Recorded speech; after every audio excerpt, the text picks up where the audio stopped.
नमस्कार, मी पंजाब डक हवामान अभ्यासक. मी आहे माझ्या शेतामध्ये. आज आहे 15 डिसेंबर 2025 आणि या ठिकाणी महाराष्ट्रातील शेतकऱ्याला अंदाज देणार आहे 15 डिसेंबर पासून तर 30 डिसेंबर पर्यंत राज्यात कसली प्रकारचा पाऊस येणार नाही, फक्त थंडीची लाट राहणार आहे. थंडी वाढतच जाणार आहे, म्हणून हा अंदाज सर्व शेतकऱ्यांनी लक्ष द्यायचा. म्हणजे सांगायचं झालं तर पूर्व विदर्भ, पश्चिम विदर्भ, दक्षिण महाराष्ट्र, उत्तर महाराष्ट्र, कोकणपट्टी, खानदेश, मराठवाडा सगळीकडे तीव्र थंडीची लाट येणार आहे, म्हणून हा अंदाज सर्व शेतकऱ्यांनी लक्षात घ्यायचा. म्हणजे सांगायचं झालं तर राज्यात जवळपास देशभर या 30 डिसेंबर पर्यंत देशभर सगळीकडे तीव्र थंडी राहणार आहे, म्हणून हा अंदाज लक्षात घ्यायचा. म्हणजे सांगायचं झालं तर म्हणजे देशात देखील तीव्र थंडी या 30 डिसेंबर पर्यंत असणार आहे, म्हणून हा अंदाज सर्व शेतकऱ्यांनी लक्षात द्यायचा.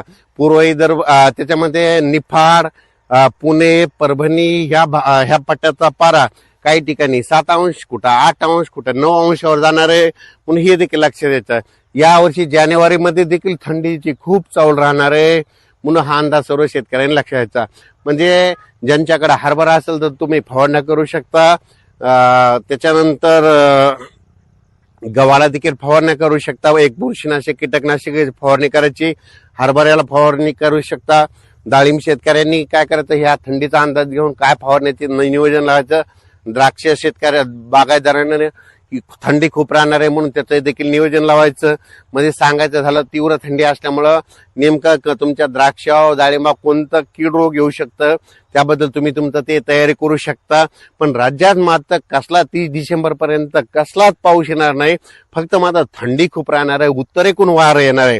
उत्तरेकडून वारं आलं, तुम्हाला एक सांगू इच्छितो, उत्तरेकडून वारं आलं ना आपल्या कानाच्या बाळ्यात थंड पडलं की समजायचं कोणत्याही पिकावर भुरी येते, म्हणून हे सर्व शेतकऱ्यांनी निसर्गाचा सगळ्यात सोपा अंदाज लक्षात घ्यायचा. म्हणजे उत्तरेकडून थंड वारं, म्हणजे डिसेंबर महिन्यामध्ये उत्तरेकडून वारं थंड आले आणि आपल्या कानाच्या बाळ्या थंड पडल्या की कोणत्याही पिकावर भुरी, बुरशी येते, करपा येतो, म्हणून हे सर्व शेतकऱ्यांनी लक्षात घ्यायचं. पण राज्यात मात्र सगळीकडे पूर्व विदर्भ, पश्चिम विदर्भ, दक्षिण महाराष्ट्र, उत्तर महाराष्ट्र, कोकणपट्टी, खानदेश सगळीकडे चांगली थंडी राहणार आहे, म्हणून हा अंदाज लक्षात घ्यायचा. रात्री 11 वाजता अशी चांगली तीव्र अशी हे येईल,